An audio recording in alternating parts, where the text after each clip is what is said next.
Бир күндө эле Туйсулуу лакабына илинген өкмөттүн Чүй облусундагы өкүлү Туйгуналы Абдрайымовдун Азаттыктын 2-1 берүүсүндөгү маеги элдин кыжырын келтирип, ого бетер отко май тамызууда. Берген маегинде кыргызстандыктарды Индиянын кедей жашаган аймактарына жөнөтүүнү сунуштады. Индия менен Кыргызстанды салыштыра турган болсок, Индиянын калкы 1,5 миллиард, ал эми Кыргызстандын 6 миллион жараны Индиянын бир районуна дагы тең келе албайт. Кыргызстан менен барабар Европанын Сингапур, Швейцария өңдүү өлкөлөргө эмне үчүн салыштырбайт? Баамында Индия менен Кыргызстанды айырмалай албаган Туйгуналы Абдрайымовду эми кантип атоого болот? Бул сунуштан кийин социалдык тармактарда катуу талкуу болуп, айрымдары өкмөт башчы Мухаммедкалый Абылгазиев кызматынан кетирбесе, өкмөттү ого бетер сазга батырып, элдин ишеничинен ого бетер чыгаарын айтышууда.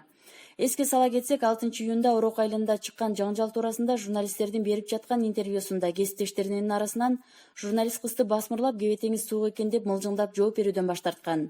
Өкмөттүн ыйгарым өкүлүнүн аймагында чыккан жаңжалга туура баа берип, жалпыга маалымдоо каражаттарынын өкүлдөрү аркылуу жалпы элди, өзгөчө жергиликтүү тургундарды тынчтыкка чакыргандын ордуна өзүн маданиятсыз көрсөткөн Туйгуналы Абдрайымовдун мындай кылыктарынан улам Замандаш партиясынын төрагасы Жеңиш Молдокматовдун Марал радиосуна берген интервьюсунда 2012-жылы 7444 депутаттан мыйзамсыз акча чогултуп 5 миллион сомго джип унасын сатып алуусун Борбордук шайлоо комиссиясынын төрагасы болсом, Волга айдашым керек беле деп жооп кайтарганын билдирди.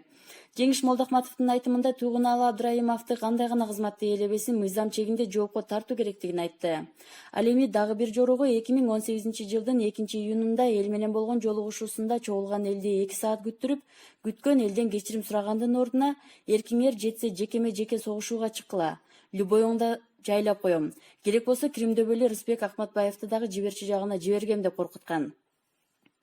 Туйгуналы Абдрайымов жөнүндө айта берсек сөз бүтпөйт. Эл арасында кыз келиндерге жакын экендиги дагы айтылып, социалдык түйүндөрдүн дагы бир колдонуучусу Туйгуналы Абдрайымов зордуктоого шектелип, ал ишти акча менен бүтүрүп койгон деген билдирүүнү жазган. Бул маалыматты канчалык деңгээлде чындыгы бар экендигин укук короо органдарынан текшерип берүүнү суранабыз.